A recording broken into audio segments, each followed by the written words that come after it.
Hey boys and girls, just a heads up, this is my full spoiler review. It won't be a minute-to-minute breakdown like my Mass Effect videos. We'll do that later on in the future, but do expect spoilers ahead. If you'd like to see my non-spoiler review, it's linked down below in the description. Don't worry, I'll wait.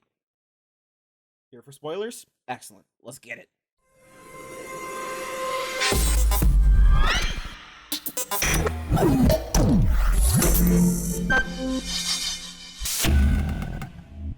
Let's get it.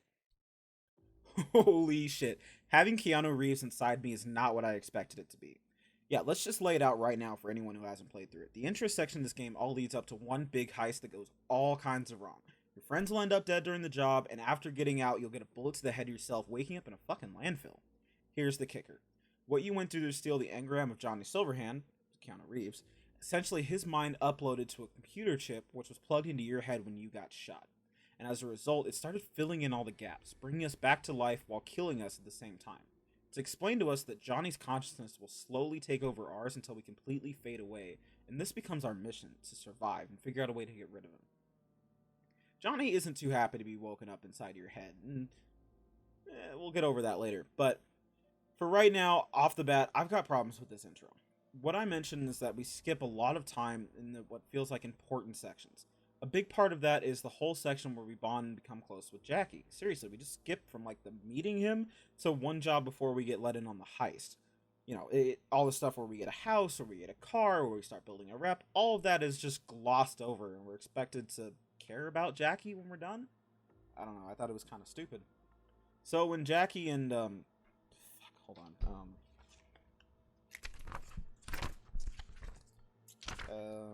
T-Bug. Yeah, T-Bug. No fucking idea who that was. Die. I'm just left without much to care about. Sure, it feels like V cares quite a bit. V is our name, by the way, for anyone who doesn't know. And it's acted pretty well from Jackie's end, but on a whole, it's just a meh for me. But then the game really fucking starts. Like I said in part 1, I buckled down and started working to pay Vic back, which is when the world really started to swallow me up, and I really enjoyed it. There's 4 main side storylines that really stuck with me, but first an honorable mention for the fist fighting. Super fun. Bullshit at first with the twins, but with some gorilla arm implants, it really takes off. The main story threads I want to talk about, though, are Judy, Panam, Rivers, and Delamain. We'll start with Delamain because, like, a really side story, and I don't mind spoiling more of it than I probably should. Essentially, 7 of his cars. Delamain's a taxi service, by the way. Sorry, I'm glossing over a lot of this. I'm assuming you played the game. 7 of his cars have gone rogue, and you'll be sent to round them up. It turns out that each of them have part of his personality with them, and it gets weirder as you go. Some of them are sad, some of them are downright suicidal, some of them are angry, some of them are evil. One of them is GLaDOS. Really weird. Try to kill me. Not fun. And there was no cake. But after sending them all home, you'll be asked to come help wipe a virus from his system. I didn't have the tech skills to fix him, so I got stuck resetting him, which led to him totally forgetting me. It was weird, but I found myself mourning the loss of my taxi. I know that was a really brief overview, and I'm trying to keep it that way to avoid spoiling the best parts of what I want to talk about, but it's a perfect example of the brilliance of the game. I didn't realize at the time I was becoming attached to him, but in the moment I lost Delamain, I had lost a friend that I cared for, and that really bothered me. This game does endings extremely well, in that you're generally given time at the end of a story to reflect on everything that's happened between you and a character, and for me, that left me sad a lot of the time, wishing for more time with them.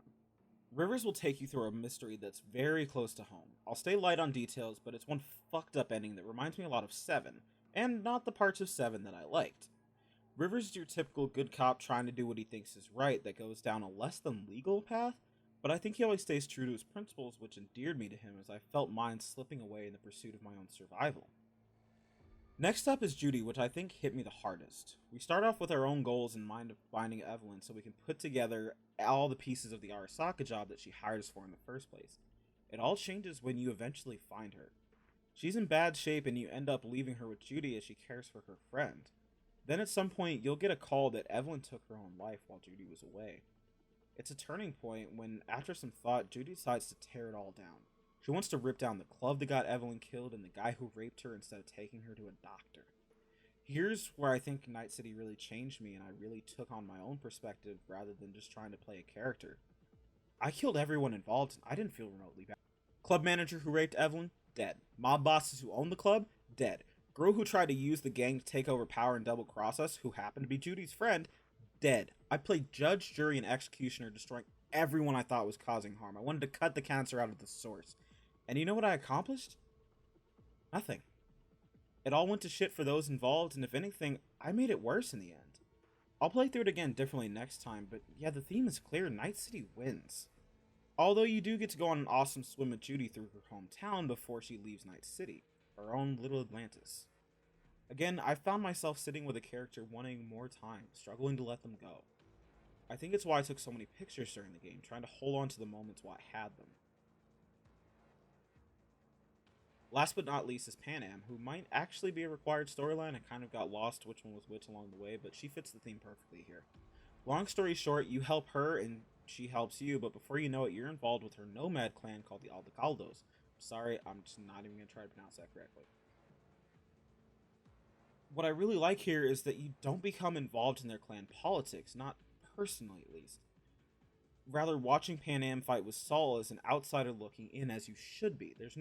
There is an ending where you can become part of the family, but there's no half-baked attempt to have you take over a faction like a Bethesda game. If you're a male V, Pan Am can become your love interest, which fit in just fine with what I think is probably the happiest ending.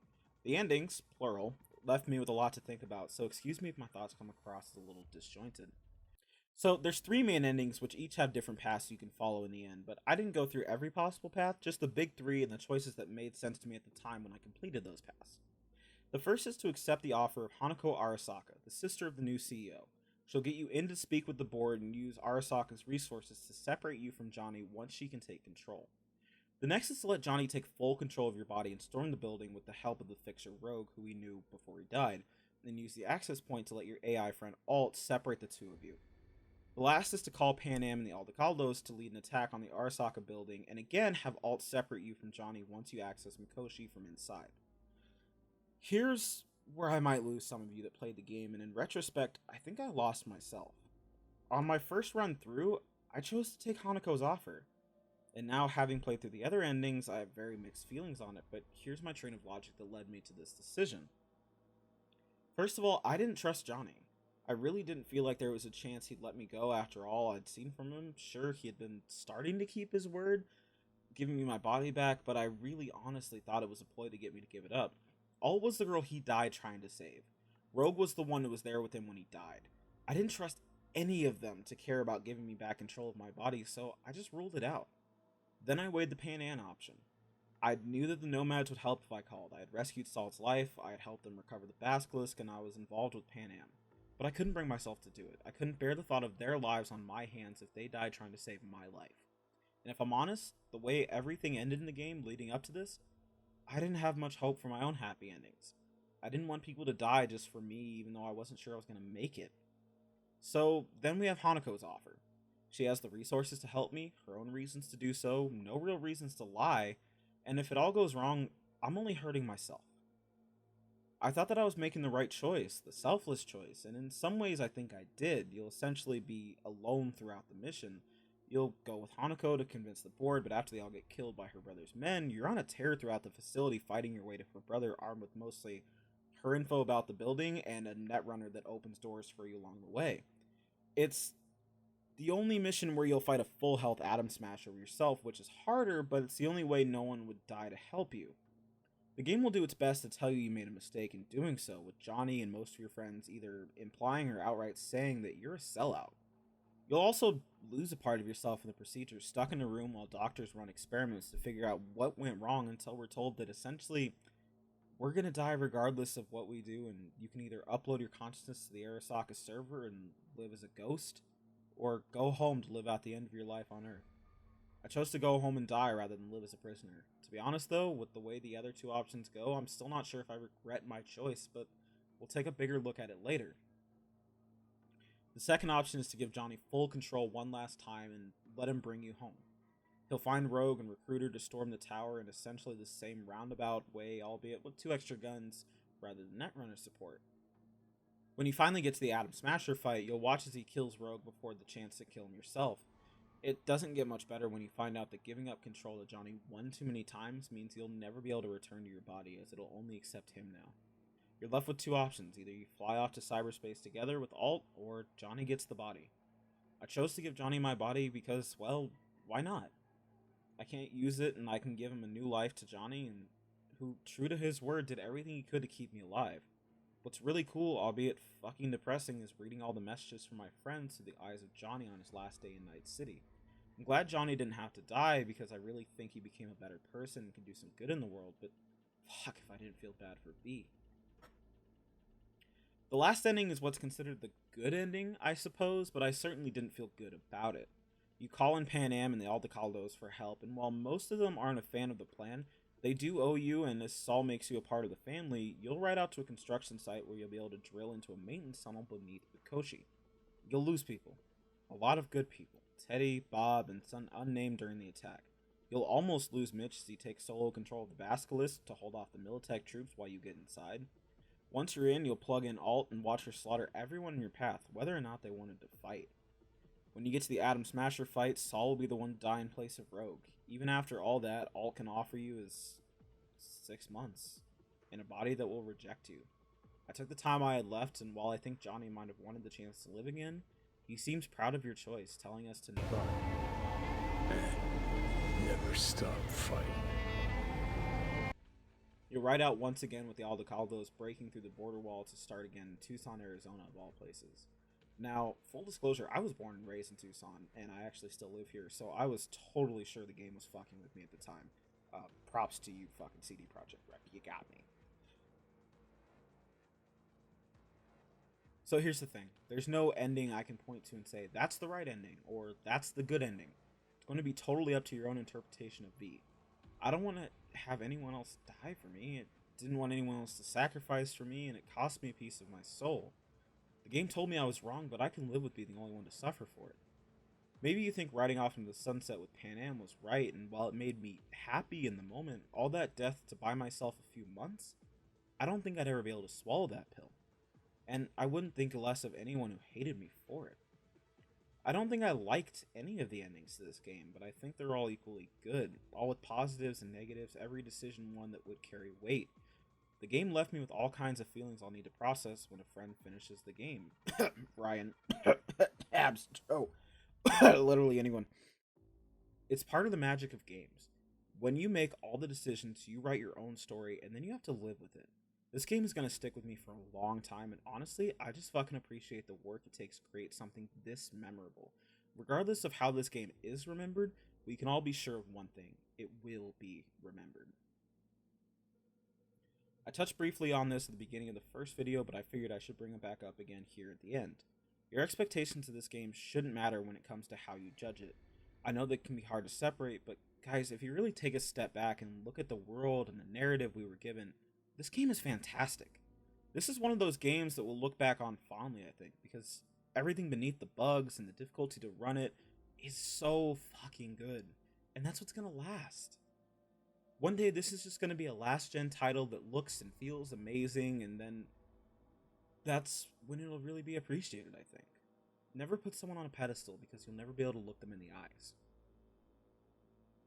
In case you skipped my other video, I'll give you a brief summary. This game is a 9 out of 10 for me. If I had the buggy experience so many others have, I might be saying something otherwise, but as it stands, I didn't. I'm sorry. The gameplay overall was solid, even enhancing the experience for me when admittedly, I'm usually one to skip gameplay when possible in narrative-driven games. On top of that, the world had more than enough to offer me, so I was never more than a minute from something to do. The side storylines stole the show as they often do in open worlds like this, but the main story left me thinking about it, and that certainly fits my do I think about it when I get off metric for quality of a game. Big props to the teams behind the soundtrack and scores. I spent more time than I'd like to admit breathing in the world on a bike, listening to the absolute bangers you left on my radio. Recommend it to anyone with the hardware to run it properly. I have no doubts I'll be diving back in for multiple playthroughs after some time off. 50 hours in 5 days is a lot for me, and I'm pretty burnt out, but even saying that, I know I'll be popping back in tomorrow. Just want to say a quick thank you to anyone who sat here and listened to me talk long enough to hear this. I truly do appreciate it. Love to hear your experiences with the game down below in the comments. A link to my Discord will also be in the description. Feel free to drop your best in-game picks in the chat. I'd love to see what you guys come up with, especially your characters. Show them to me. Dicks out and all, I don't care. I've got videos on Mass Effect if you'd like to check out my normal format, Siege montages if that's more your thing, and I'm working on Red Dead Redemption 2 right now in my normal love letter format, which should be done the next month or so. So, based on that time frame, 2022, perfect. I'll stop rambling now before I start getting sentimental about the 6 views this video is gonna get. Thanks to all of you that watch this video, Ryan, Pooh, and I don't know, Brant. My name's Purple, and I'm signing off. Have a good night, and always remember to smile. I saw in you what life was missing. You lit a flame that consumed my hate. I'm now one for reminiscing, but I traded all for your sweet embrace. 'Cause we lost everything.